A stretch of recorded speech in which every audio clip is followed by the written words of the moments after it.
The Metaphysics of Quality is a theory of reality introduced in Robert Pirsig's philosophical novel, Zen and the Art of Motorcycle Maintenance, and expanded in Lila, An Inquiry into Morals. The MOQ incorporates facets of East Asian philosophy, pragmatism, the work of F.S.C. Northrop, and indigenous American philosophy. Pirsig argues that the MOQ is a better lens through which to view reality than the traditional Dvaita, dualistic objective mindset found in the West and originated in East. The book talks about the Indian concept of TATTVTVAMASI as opposed to Dvaita development. The Metaphysics of Quality originated with Pirsig's college studies as a biochemistry student at the University of Minnesota. He describes in Zen and the Art of Motorcycle Maintenance that as he studied, he found the number of rational hypotheses for any given phenomenon appeared to be unlimited. It seemed to him this would seriously undermine the validity of the scientific method. His studies began to suffer as he pondered the question, and eventually he was expelled from the university. After spending some time in Korea as a soldier, Pirsig concluded that Oriental philosophy was a better place to search for ultimate answers. On his return home from Korea, Pirsig read F.S.C. Northrop's book The Meeting of East and West, which related Western culture to the culture of East Asia in a systematic way. In 1950, Pirsig continued his philosophical studies at Banaras Hindu University, where he came across the Sanskrit doctrine of Tatvamasi, in his words, "Thou art that," which asserts that everything you think you are, and everything you think you perceive, are undivided. To fully realize this lack of division is to become enlightened. The nature of mystical experience plays an underlying role throughout his work. In the late 1950s, Pirsig taught rhetoric at Montana State University and, with the encouragement of an older colleague,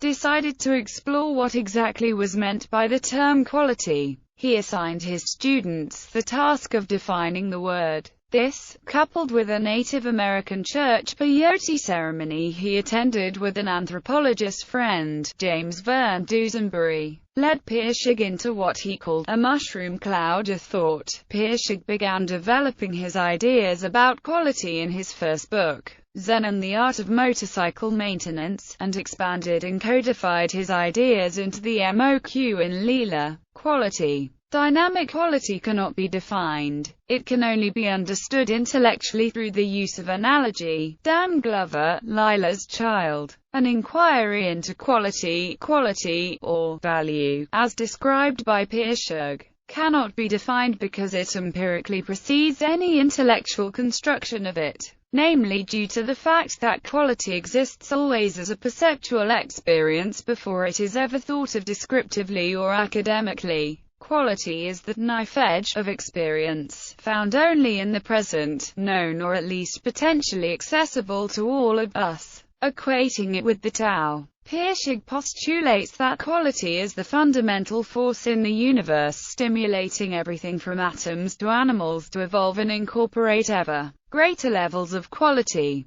According to the MOQ, everything is a product and a result of quality. Static quality patterns and dynamic quality. The MOQ maintains that quality itself is undefinable, but to better understand it, Pirsig breaks quality down into two forms: static quality patterns and dynamic quality. The four patterns of static value as well as dynamic quality account exhaustively for all of reality. As the initial dynamic quality becomes habituated, it turns into static patterns. It is important to note that Pirsig is not proposing a duality. Quality is one, every last bit of it, yet manifests itself differently. Rather than dualism, this manifestation of quality in terms of dynamic and static aspects represents a dialectical monism. Dynamic quality cannot be defined. It can only be understood intellectually through the use of analogy. It can be described as the force of change in the universe. When an aspect of quality becomes habitual or customary, it becomes static. Pirsig calls dynamic quality the pre-intellectual cutting edge of reality, because it can be recognized before it can be conceptualized. This is why the dynamic beauty of a piece of music can be recognized before a static analysis explaining why the music is beautiful can be constructed.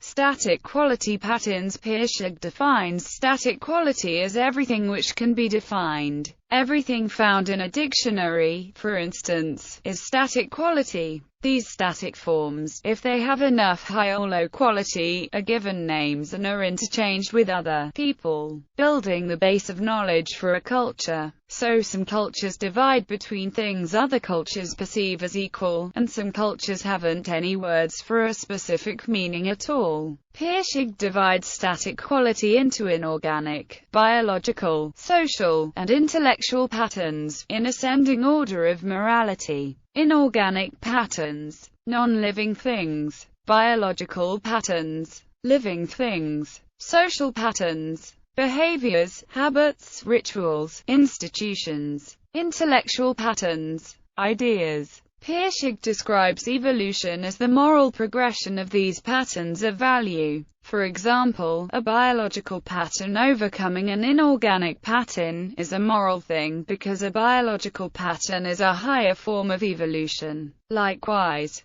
an intellectual pattern of value overcoming a social one is a moral development because intellect is a higher form of evolution than society. Therefore, decisions about one's conduct during any given day can be made using the metaphysics of quality. It is important to note that Pirsig is not proposing criticism or responsibility, but acceptance and pure absorption. When he wrote it, he felt momentary fright and was about to strike out the words, all of it, every last bit of it, madness there. I think he saw it. But he couldn't see any logical reason to strike these words out, and it was too late now for faint-heartedness. He ignored his warning and let the words stand. ZMM, ch20, good as a noun. That was it. That was what Phaedrus had been looking for. That was the homer over the fence that ended the ball game. Good as a noun rather than as an adjective is all the metaphysics of quality is about. Of course, the ultimate quality isn't a noun or an adjective or anything else definable. But if you had to reduce the whole metaphysics of quality to a single sentence, that would be it. Lila. The end. The language we've inherited confuses this. We say, my body and your body and his body and her body, but it isn't that way. This Cartesian me, this autonomous little homunculus who sits behind our eyeballs looking out through them in order to pass judgment on the affairs of the world, is just completely ridiculous. This self-appointed little editor of reality is just an impossible fiction that collapses the moment one examines it. ZMM. ch15. Another immoral way of killing the static patterns is to pass the patterns to someone else, in what Phaedrus called their karma dump.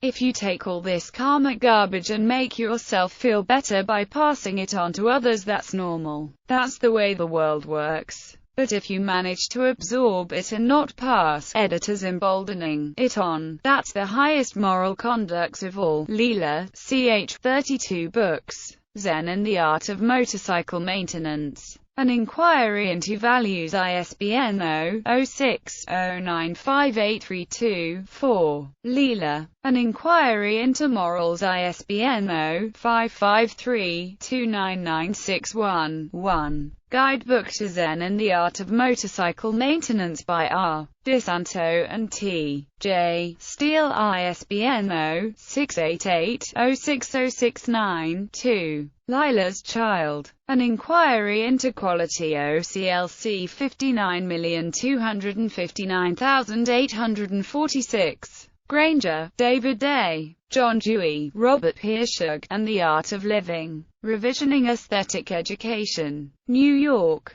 Palgrave Macmillan, 2006. Verte Perco, Tuuka. Zen and the Art of Insanity, ISBN 978-952-5774-60-3.